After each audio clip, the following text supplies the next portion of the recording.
Allah ala Muhammad sallallahu alaihi wasallam. Tak aya nama geus nama deui. Bulan Muharram aya rada laku. Bulan Muharram. Namahan deui kanyaho teh Muharram. Beda itu mah jarang ditataan bulan kok tetep teu nyaho. Da make poe ge angere urang mah Minggu, Senin, Salasa, Rebo. Kamis, Jumat, Minggu we. Padahal di Islam mah lain Minggu, Ahad. Hiji ta. Urang ngerasa bangga boga tahun, ternyata Islam itu komplit. Tahunana ge aya dijieun. Di mana biasana urang sok eleh ku tahun Masehi, lamun tahun baru Masehi nu ngaramekeun umat Islam. Jeung non muslim ngan lamun tahun baru Islam umat Islam jarang eling. Ayeuna mah alhamdulillah di urang di mana-mana geus mulai gebiar. Mimiti mah abdi ngayakeun Muharram sababaraha tahun yang lalu rada getek kana ceuli teh teh. Loba nu ngaromong nanaonan cakokopetan. Teu nu bodoh karena urang boga tahun anu kudu urang diperingati ulah dipohokeun. Anak kadua dina bulan Muharram banyak tragedi nu tersimpan. Salah satuna berdarahna hamparan pasir Karbala, tumbangna Sayyidina wa Maulana Asibti Rasulillah Al Husain bin Ali bin Abi Thalib wa Fatimah Zahra Al Batul binti Sayyidina Muhammadin sallallahu alaihi wasallam ar-Rasul. Cucu tercinta baginda Rasul wafat bertepatan di bulan Muharram. Tepat tanggal 10 Muharram. Banyak suhada nu mati di tanggal 10 Muharram. Berarti ngayakeun acara Muharram ieu teh naon? Hal Sayyidina Husain dan para suhada nu tumbang di tanah Karbala. Naon urang masang kudu bangga ka Sayyidina Husain sabab tragedi tanah Karbala justru Islam lebih cepat menyebar luas ke setiap penjuru dunia termasuk muragna ke Indonesia. Lamun dibongkar sejarah masa etik orang ngungkit masalah Sayyidina Husain. Setelah wafat Khalifatur Rasyid nu kaopat Sayyidina Ali karramallahu wajhah, beliau dibunuh tepat hari Jumat tanggal 17 Ramadan. Saha pembunuh Sayyidina Ali? Seseorang anu gelarna Qaimul Lail, tukang tahajud. Shaimun Nahar, tukang puasa unggal poe. Hafizul Quran, jelema nu ngolotok katalar Al-Quran. Bukan orang bodoh, bukan orang tukang doraka lain. Nu ngaranna Abdurrahman bin Mulzam. Kunaon pangna ngabunuh ka Sayyidina Ali? Karena Sayyidina Ali narima keputusan hukum hasil musyawarah. Sementara cek Abdurrahman bin Mulzam, la hukma illallah. Tidak ada hukum terkecuali hukum Allah. Nas Al-Quran wa ma lam yahkum bima anzalallah faulaika humul kafirun. Ketika jalma tidak menghukumi dengan hukum Allah, kafir hukumnya. Ya, Al-Quran memang seperti itu. Tapi kan hukum Allah teh global berbentuk Al-Quran mah perlu dikemas mata kaya ulama nu ijtihad oge. Tah Indonesia hari ini keur bintik-bintik seperti kitu loba jelema terkesan mabok agama, menyatakan bahwa Indonesia negara togut. Buktina memecah belah, mengadu domba, memprovokasi, misahkeun agar masyarakat benci di pemerintah. Padahal mohon maaf, bisa nak berdiri tegak sebuah negara ketika harmonis antara pemimpin jeung rakyat. Nah bener teh. Mohon maaf, ieu kelompok-kelompok nu keur marabok agama nuding Indonesia teh lain negara Islam, negara togut. Padahal mereka lupa, mereka pribadi cek pikir bugot asupna, pemberontak negara. Wajib diberantas, wajib. Meskipun rawan ngobrol seperti itu di daerah orang khususnya. Karena naon? Masih krisis sistem kebangsaan, sistem berbangsa. Padahal agama mual bisa berdiri tegak tanpa sebuah negara. Oh, kereknya dong ke mana? Jangan pernah lupakan sejarah suku Kurdi. Siapa yang bisa mengenang suku Kurdi hari ini? Kemana mereka? Padahal mereka banyak melahirkan kader-kader waliullah dan ulama. Karena mereka tidak punya negara.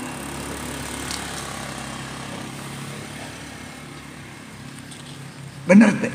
Oh, pikir agama orang rek berdiri di mana tanpa sebuah negara. Maka di samping orang pandai beragama, kudu pandai pula sistem berbangsa.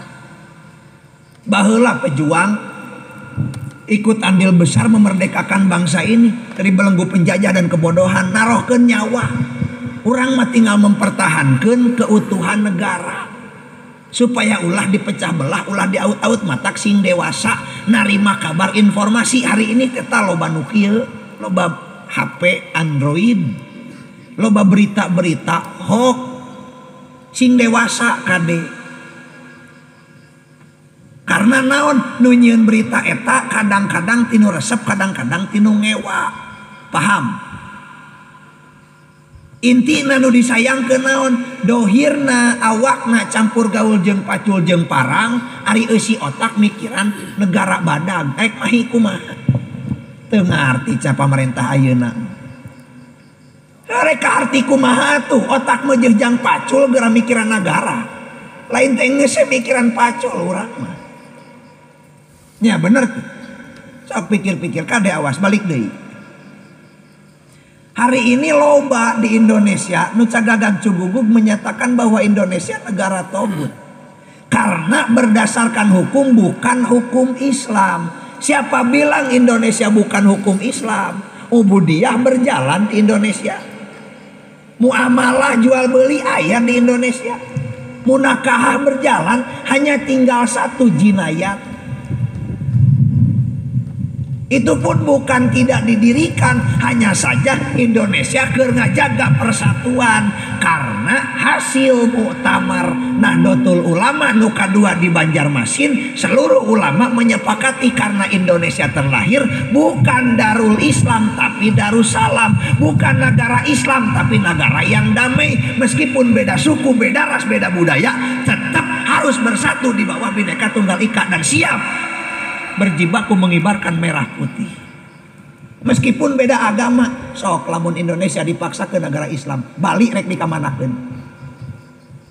Jeung pulau-pulau anu memang Islamna cuma minoritas, kartit bakal pecah, matak buktikeun di Arab.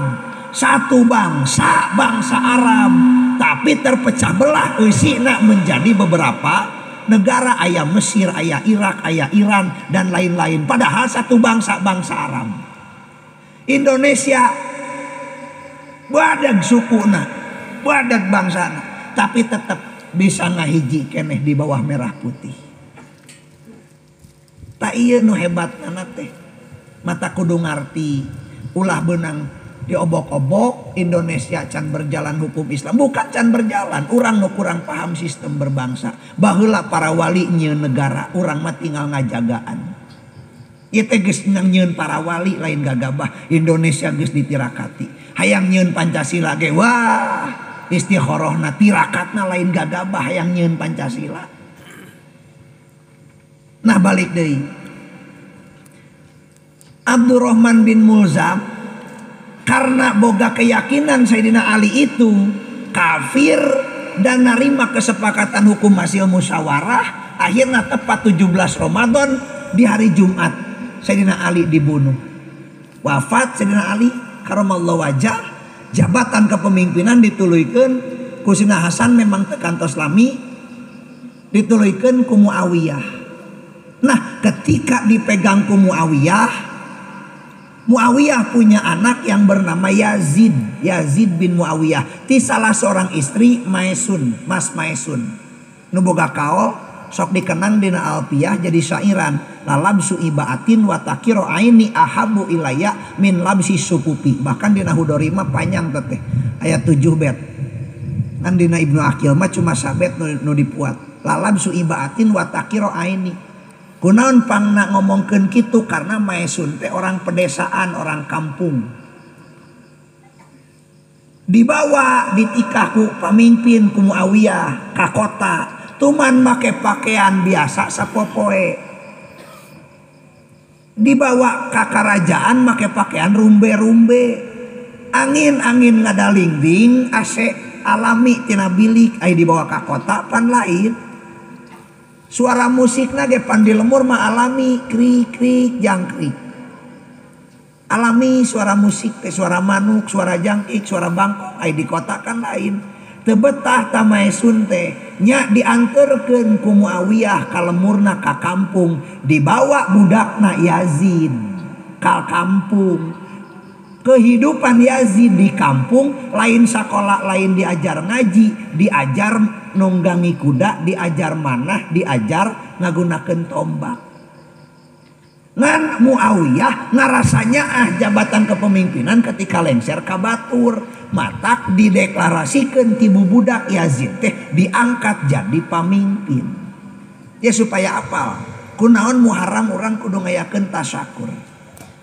Jeung naon dasar intina? Di mana hikmah nu terkandungna? Supaya apa? Urang bongkar sejarah. Sok jadi belegug jelema teu apal sejarah mah. Pangna jelema ayeuna teu patinya kana negara teh justru nyata. Ku paroho kana sejarah baheula begitu capekna ngarebut kemerdekaan. Bener teh. Tapi ka kiai ge pan dianggap ulah we, ngomong ke negara teh ulah. Nah kiai-kiai cenah ngomong-ngomong nu kitu. Padahal merdeka teh ku kiai jeung santri baheula teh Indonesia teh. Mata kudu apal ge kade sejarah mah ulah dipohokeun. Nah kembali deui ka nu tadi. Tibu budak Yazid bin Muawiyah geus diangkat ku bapana, dideklarasikeun dijadikeun pamimpin. Dibawa ku indungna ka kampung, diajar kuda, diajar manah, diajar tombak, diajar berburu. Bukan diajar pengetahuan. Ketika Muawiyah tumbang wafat, otomatis karena Yazid bin Muawiyah geus dideklarasikeun ti budak yang jadi pemimpin, naik menduduki jabatan kepemimpinan. Tapi karena berangkat di kampung, kurang pendidikan, kurang rasa pede dina dirina, ngarasa minder.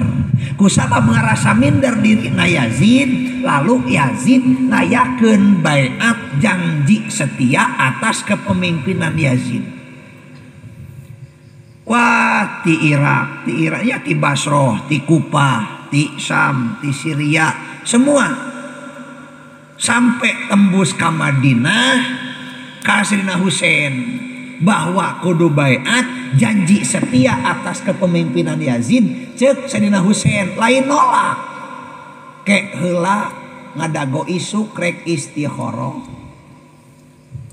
Ceuk Sayyidina Husain lain nolak. Bahkan saat itu ayah Abdullah bin Umar, seorang sahabat, putra Sayyidina Umar, masih banyak putra gegeden masih ada. Salah satunya Abdullah bin Umar. Abdullah putra Sayyidina Umar ngobrol ka Sayyidina Husain. Cek Abdullah bin Umar ngeselah cenah ulah ka itu ka dieu urang mah cari aman, mending beat we beat daripada masalah jeung Yazid. Biadabkan karakter Arab mah, watak Arab mah. Gelona leuwih ti urang. Mata Rasul nitip pesan, salah satu impenan Sunan Ampel Raden Rahmatullah Surabaya, pesan ti baginda Rasul bawa ajaran kami ahli sunnah wal jamaah ka Indonesia. Kunaon anu cocok jeung karakter mah di Indonesia, matak anu masih berjalan aktif Indonesia. Meskipun bukan agama Islam, Islam cuma mayoritas, tapi keislaman Indonesia lihat peradabanana. Bener tuh. Kalanceuk wanita nyebut ngaran Akang, Aa, tapi di Arab aya bahasa Akang jeung Aa. Aya di urang sagelo-gelona jelema tukang mabok wanieun moal ditanggalengkahan sirah jelema nu keur sujud. Moal di Arab mah tanyakeun ka nu munggah haji. Jelang-jelenge kaluhureun jelema nu keur sujud teh. Bener teh. Mata kejamna Arab luar biasa. Ceuk Abdullah bin Umar, lah cari aman we urang mah. Ceuk Sayyidina Husain ke heula cenah urang istikharah heula. Tembus informasi ka Yazid bahwa Sayyidina Husain menolak janji setia. Akhirna cek Yazid bunuh Husain karena geus berkuasa kan. Kusabab geus aya instruksi Sayyidina Husain kudu dibunuh, tembus ka Sayyidina Husain rek aya penyerangan ti prajurit Yazid. Sayyidina Husain berangkat wengi-wengi ka mana? Ka Mekah nyalametkeun diri. 54 urang jumlah sadayana jeung budak leutik jeung awewe-awewe. Jumlah sakitu teh dibawa kabeh ti Madinah berangkat ke Mekah. Lain perjalanan saeutik Mekah Madinah teh. Lempang. Nyalametkeun diri. Antukna bermukim di Mekah sababaraha waktu, tapi tetap Yazid tuluy ngotelan apapun cerita. Nah Husain kudu kabunuh, kudu kabawa. Nya orang Kufah, orang Irak, hayo ngiriman surat ka Sayyidina Husain ngarayu ayo orang kembali ke Kufah. Orang ngabangun perjuangan di Kufah. 1 kali teu direspon, 2 kali teu direspon, 3 kali cek Sayyidina Husain orang Kufah hebat amat. Ngajak kembali ke Kufah, ngajak berjuang. Antukna disepakati ayo orang berangkat ke Kufah. Dibawa deui ta rombongan 54 orang budak leutik dibawa jeung awewe-awewe dibawa. Ketemu di tepat tanggal 8 bulan haji pas poenan yaumut tarwiyah. Sayyidina Husain berangkat ninggalkeun Mekah menuju ke Kufah. Maksudnya rek ngabangun perjuangan di Kufah. Atas rujukan tadi teh rayuan orang Kufah. Ketemu di perjalanan jeung salah satu penyair nungaran Farzadak atau Farozdak. Populer di kitab-kitab Alfiyah. Rata-rata sairan kolahul Farzadak atau Farozdak. Dipegat. Ya Sayyidi, ya Maulana. Saur Farozdak, cenah tuan badai ka mana? Make abring-abringan ngantunkeun Mekah. Arek ka Kufah cek Sayyidina Husain. Rek naon ka Kufah? Kaula di suratan ke orang Kufah kudu ngabangun perjuangan di Kufah. Cek Farzadak lamun bisa mah entong. Kunaon cenah? Orang Kufah mah manis di mulut busuk di kadut, hati-hati rayuan gombal. Siga ku heueuh ngajak berjuang padahal mah lain tujuanana. Allah urusan batin mah bagian Allah cek Sayyidina Husain. Pokoknya kaula apapun yang terjadi kudu ka Kufah rek berjuang. Dasar kuat catatan ti Allah, katantuan ti Allah, Sayyidina Husain kudu wafat jadi seorang syuhada. Tetap teu bisa dihalangan ku Farozdak. Tetap hayang berangkat. Akhirnya cek Farzadak lamun bisa mah cing budak leutik jeung awewe mah tong dibawa. Tinggalkeun di Mekah teu bisa dibawa kabeh. Tapi kan dicegat deui di jalan aya jelema nanya ka Farozdak ngobrol naon tadi asa guntreng jeung lila. Itu teh cucu Rasulullah anu. Ka mana ka Kufah disusul deui diomongan deui tapi ka teu bisa dirayu. Tetep Sayyidina Husain berangkat, akhirna bras datang ka Kufah. Terjadi campuh peperangan di tanah Karbala di Kufah. Eta nu berperang 400 orang prajurit Yazid ngalawan 54 sote jeung budak leutik jeung awewe teh cuma 40 orang prajurit Sayyidina Husain. Congceng cerang. Tapi unik jeung lucu. Pedang ketika rek ada ka Sayyidina Husain kejatkeun. Da apal sareng ge cucu Rasul saha nu wani. Hanya saja milu perang karena dipaksa ku Yazid, teu taat karena kepemerintahan Yazid, nyawa nu jadi taruhan. Tapi taat sementara musuh cucu Rasulullah, matak pedang rek ada kejatkeun. Tapi kalila jadi sapoe 2 poe sampai 3 poe 3 peuting peperangan teh. Datang waktu salat. Heuh atuh eusina teh geura bangsa Abdullah bin Umar eta Pak, putra-putra sahabat. Prajurit Yazid mariluan. Mata eueuh nu wani KBG datang waktu salat bingung. Urang berjamaah saha nu rek ngimaman eueuh nu wani. Sayyidina Husain jadi imam, makmuman ku musuh. Perang eureun. Salat barengan berjamaah. KBG eueuh nu wani ngabunuh da pugu cucu Rasul. Cara eta mah daripada dikecame ku raja. Gitu. Daripada teu ngawaro piomongeun, mata pura-pura perang teh. Tapi katilu poena ketika perang berlangsung datang salah seorang laki-laki orang wilayah Gauthan. Luar biasa kawanina. Begitu Sina Husain menunggangi kuda dirurud tina kudana. Begitu murag disampakeun ku pedang, berat dugi ka sapat mastaka.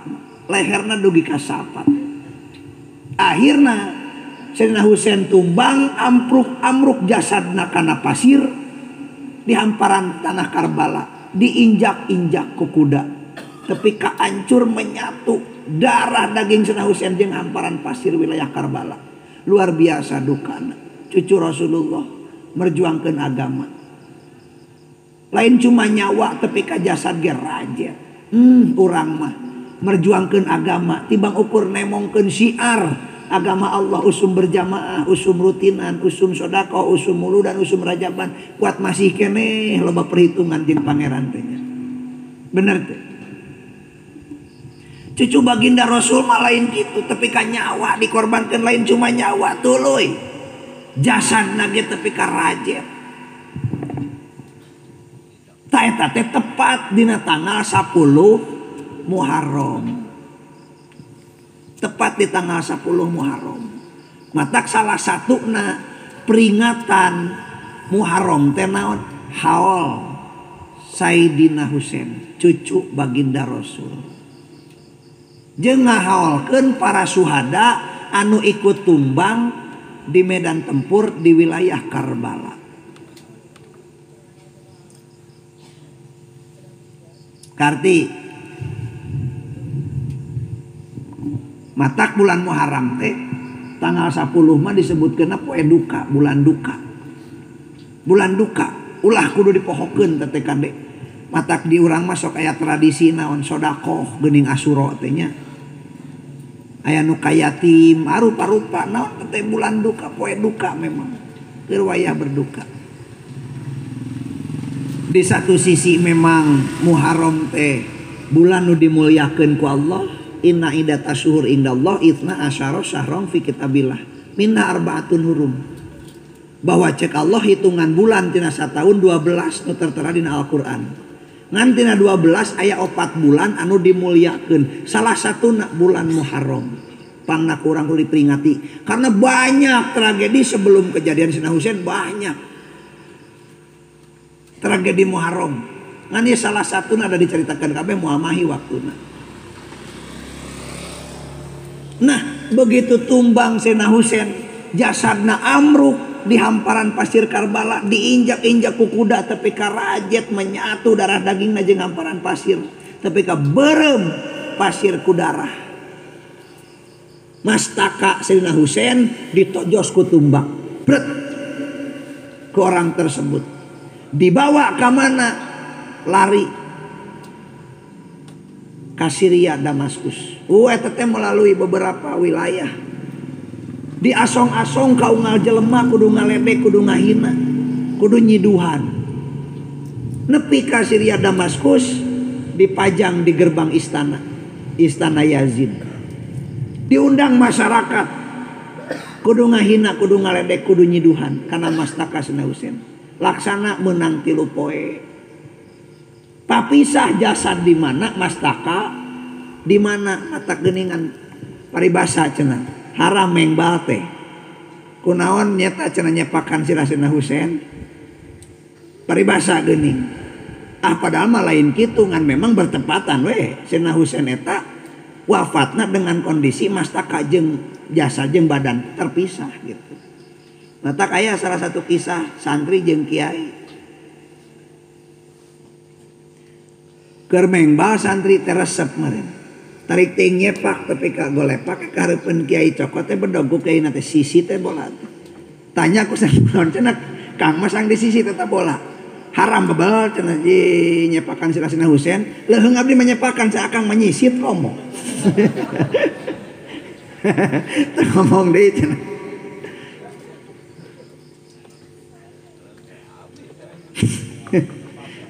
Dasar kaleuwihane santrina tama. Nah, menang 2 poe katilu. Nah, dipajang di gerbang istana Yazid mastaka Sayyidina Husain. Lalu istri Sayyidina Husain, Fatimah sareng saderekna Zainab sareng putrana Ali Zainal Abidin nyuhunkeun rujukan ka Yazid agar Mastaka Sayyidina Husain dipulangkeun ka Madinah kanggo dikuburkeun supaya ngahiji jeung jasad. Atas permintaan keluarga, istri, wargi jeung putra nya diizinan ku Yazid bin Muawiyah diberangkatkeun dina kereta kuda. Eusina Mastaka Sayyidina Husain, istri dulur awewe Zainab jeung putra Ali Zainal Abidin. Bayangkeun keluarga baginda Rasul Ahlul Bait. Seperti kitu perjuangan orang wani moal ludeung moal kira-kira. Mama wasirah kolot atau wasirah dulur tinggal sirahna. Ya jasadna geus rajet. Diberangkatkeun rek menuju ka Madinah. Ternyata begitu kereta kuda diberangkatkeun eusina Mastaka Sayyidina Husain jeung keluarga. Aya nu ngomong ka Yazid mun bisa mah tong diberangkatkeun ka Madinah. Kunaon? Bisi. Jadi ngabangkitkeun rasa dendam orang Madinah kumaha lamun nyerang ka urang. Moal kuat. Cek Yazid bener cenah. Salah ya dia tepikeun ka Madinah. Kumaha tuh? Susul. Akhirnya dikejar. Teu nepi ka Madinah dipengkolkeun lah ka Mesir. Nya dikubur di Mesir. Nah, setelah itu terjadi tidak berakhir begitu saja. Diperkirakan cek Yazid, ia turunan Sayyidina Husain lamun masih kene aya di wilayah Mekah bakal balas dendam ka engkena. Antukna dzurriyyatur Rasul diobrak-abrik keur nyalametkeun calon pejuang Ali Zainal Abidin dilarikeunlah ka wilayah Yaman. Kunaon? Lahir dzurriyyah Rasul paling banyak para habaib datang nati Yaman karena memang disalametkeun da di Arab mah dikuprak-kaprik. Kunaon lamun aya di Arab bea bakal dibunuh karena dikhawatirkeun bisi balas dendam karti. Matak disalametkeun dilarikeun ka Yaman. Tah nu jadi hikmah menyebar luasna Islam ke penjuru dunia termasuk ke Indonesia sabab dzurriyyah Rasul dikoprak-kaprik di Arab. Lamun dzurriyyah Rasul diakui jeung dibanggakeun di Arab pasti bakal lambat tembusna ke penjuru dunia da baretah di Arab. Karena di Arab dikoprak-kaprik akhirnya menyebar ka itu ka dieu. Lamun ti Sayyidina Hasan ka sebelah Maroko lari nana teh Sarif disebutna ti Sayyidina Hasan sarua Habib-habib kene. Kan sok disebut nah Sarif ka sebelah Maroko, lamun ti Sayyidina Husain ka sebelah timur disebutkeun di urang mah Habib. Nu nyieun ngaran Habib teh TNU ladang Gus Dur. Memeh disebutkeun kitu mah eueuh Habib-habiban di Indonesia teh eueuh. Kunaon? Karena memang di masa penjajahan zaman Belanda sangat teu dihormati. Jeung bahkan sangat dikecam rek dibarunuh matak loba beh ditu mah nu teu ngaku-ngaku Habib meskipun Habib ayeuna mah lain Habib ge loba ngaku Habib. Loba Habib palsu, Habib nyiliwuri. Beh ditu mah Habib oge armungeun ngaku kunaon nyalametkeun diri. Loba tapi kagening nyalinep jadi artis. Ahmad Albar Habib teteh nyalinep jadi artis keur nyalametkeun diri karena memang baheula lain kawas ayeuna Habib bebas teh Indonesia merdeka diangkat derajatna ku sajasana ku Gus Dur ku NU.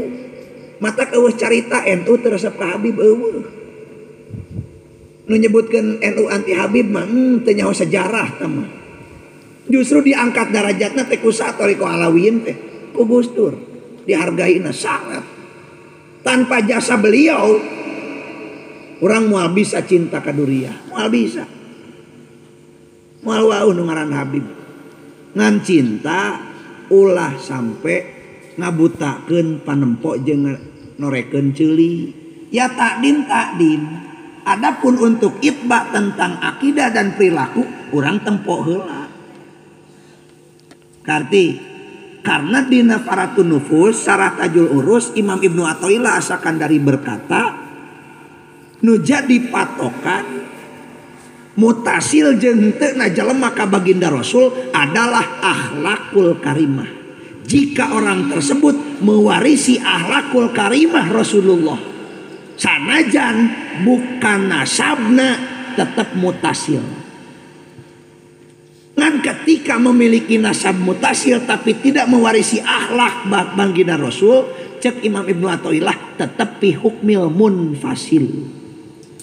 Arti jadi aikana nasab mah urang takdim harus kudu hormat, kudu adab. Ngan adapun mengikuti harokat di situ urang kudu mempertimbangkeun heula. Komo lamun berbenturan jeung pelajaran anu geus biasa urang di lemur bisi gitu. Karena loba anu Syiah Habib oge loba. Nu akidahna Wahabi loba. Tah tidinya syariat dasar mulana menyebar luas Islam ke penjuru dunia karena duriah Rasul di Arab dikoprak-kaprik rek dihabiskeun kunaon dikhawatirkeun ku Yazid bisi balas dan dendam mata ku sabab dikoprak-kaprik rek dihabiskeun rek ditumpurkeun disalametkeun ta putra Sayyidina Husain Ali Zainal Abidin nyata ka wilayah Yaman mata ti Yaman lahir di Hadramaut. Bahkan ajaran kitab kuning mah nu masih kene aya di Yaman di Timur Tengah di Hadramaut. Selain ti eta mah geus eueuh kitab-kitab kuning. Karena Arab eta geus jadi Wahabi. Mohon maaf Arab geus jadi Wahabi. Matak di Arab mah hayang zarah ka baginda Rasul ge di Madinah kan ku askar teh dijajagana hese teh. Musyrik. Untung tah makam baginda Rasul ge masih kene aya. Kunaon dipertahankeun, asalna mah rek dihabiskeun. Panjang ngadongeng lalakon bab Wahabi mah. Ngan urang ngadongeng saeutik tentang kekejaman Wahabi. Supaya ngarti intina kieu, urang teh warga asli Indonesia jeung akidah urang ahli sunnah wal jamaah ketika datang ajaran-ajaran anu anyar mohon piribumi ulah eleh ku semah karti piribumi ulah eleh ku semah tetep urang ulah eleh ulah kageser ku pendatang baru ku ajaran baru ku harokat baru urang tuturkeun titinggal ajaran jeung pergerakan anu dikenang ku wali songo baheula nu diwariskeun ku perjuangan para wali baheula ka urang di mana berdakwah dengan kelembutan teu ngaleungitkeun budaya teu ngaleungitkeun seni tetep we apa memang butuh agama kana seni butuh kade da tanpa seni mah agama teh teu endah matak kudu ngarti tentang dinu tamadun bahwa agama Islam adalah mampu mengendahkan sesuatu anu teu endah. Sok teu make seni geura uluk salam pantes moal. Ngangkat telepon, halo assalamualaikum. Oh ngangkat telepon. Eknya mah assalamualaikum. Panggil di jalan assalamualaikum. Bener. Pidato lain deui, sambutan lain deui uluk salamna. Teh naon seni kitu teh dinu tamadun ngaranna. Adan tong make seni geura pantes moal. Allahu Akbar, Allahu Akbar, Allahu Akbar, Allahu Akbar pantes moal. Angere indahna teh karena aya seni. Ta eta teh dibakukeun ku para wali songo baheula mata tong ditinggalkeun ku urang sejarah. Nah, kekejaman Wahabi datangna ka Arab ngahangus bumikeun ajaran ahli sunnah wal jamaah. Sampai ka makom para sahabat habis dibake teh habis karena enak mah geus jadi jalan tol cenah bejana geus jadi mall jalan di bangunan eueuh makam para sahabat bahkan termasuk para ulama nu wafat di Arab kan dibake di kaluburna Syekh Nawawi Banten salah satuna di Balalongkar pan termasuk ta makom Rasulullah gerek dibongkar matak didinya lahir nu disebutkeun Komite Hijaz. Naon Komite Hijaz teh ulama sadunya ngarumuskeun kumacarana supaya makom Rasulullah situs terbesar peninggalan sejarah Islam ulah sampai leungit di alam dunia. Kunaon khawatir kahareupna lamun makom Rasulullah dileungitkeun ketika urang ngadongengkeun baginda Rasul ka anak incu bakal mempertanyakeun lamun bener kungsi aya Rasul mana kuburanana eueuh dianggap bohong. Bener teh. Tina hasil gempungan Komite Hijaj Indonesia pun ngutus perwakilan atas perintah Hadratus Syekh Kiai Haji Hasyim Asy'ari. Siapa? Kiai Wahab Hasbullah. Diutus tah ladang ajuan Kiai Wahab Hasbullah lah mampu mempertahankan makom Rasulullah jeung setiap jalma nu init mu ngahaji bebas bermadhab. Asalna mah hayang Wahabi mah teu meunang bermadhab. Siapapun datang ke Arab nu mu ngahaji tong mamawa madhab. Bener moal ibadah haji lamun teu ikut kana madhab nu opat. Jasa sahatah ibadah haji bisa bermadhab? Jasa Kiai Haji Wahab Hasbullah. Siapa beliau? Muassis Nahdlatul Ulama. Itu pun atas perintah Hadratus Syekh Kiai Haji Hasyim Asy'ari. Mengenang sejarah beliau pejuang nasional yang telah ikut andil besar memerdekakan bangsa ini dari belenggu penjajah dan kebodohan. Sakedeung deui urang peringatan ulang tahun kemerdekaan. Moga-moga kemerdekaan Indonesia mising bisa abadi. Doakeun para pejuang baheula nu tumbang jadi syuhada. Sing tamah-tamah kabagiaan. Para pejuang nasional khususnya anu muslim. Keun anu non muslim. Banyak ulama nu tumbang. Banyak santri nu tumbang, banyak. Komo ketika tragedi naon lamun mengenang hari santri itu tragedi Surabaya Tanjung Perak ketika datangnya tentara sekutu. Masya Allah luar biasa. Orang mah tinggal nganikmati, tinggal ngeunahna. Tah bisa nak dipertahankan makom baginda Rasul teh karena jasa Kiai Wahab Hasbullah. Jeung bisa nak jalma nu mau ngahaji ke Arab bebas bermadhab teh jasa Kiai Wahab Hasbullah. Sadunia teh nu neurak teh kur Kiai Wahab Hasbullah ngarujuk ka Raja Suud. Alhamdulillah di aku diterima. Urang mah tinggal nganikmatinya. Urang balik deui. Apakah cuma Sayyidina Husain anu tumbang di medan tempur? Di 10 Muharram banyak darah para syuhada mengalir saat itu, tapi memang nu paling dikenang pimpinan Sayyidina Husain radhiyallahu an. Muga urang kakecetan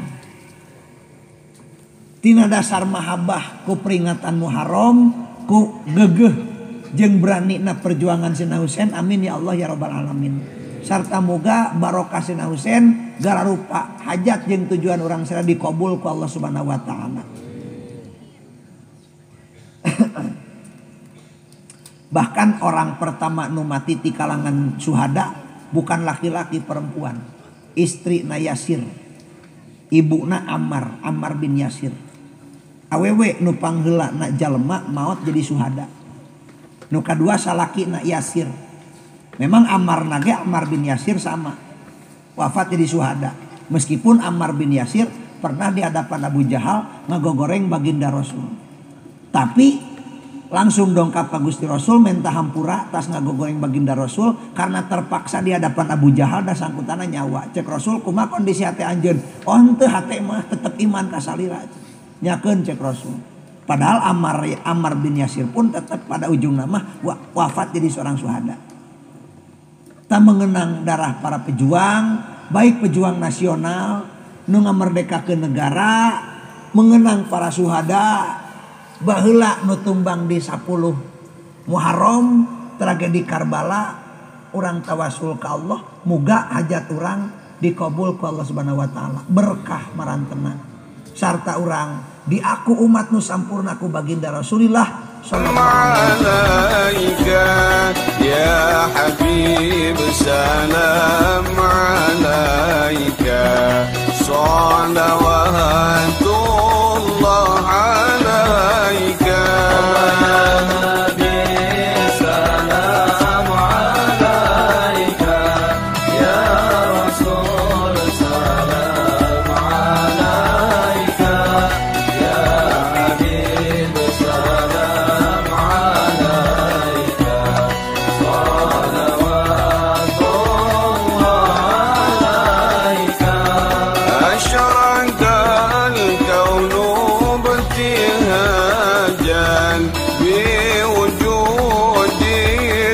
المصطفى أحمد ولأهل الكون أنس وسرور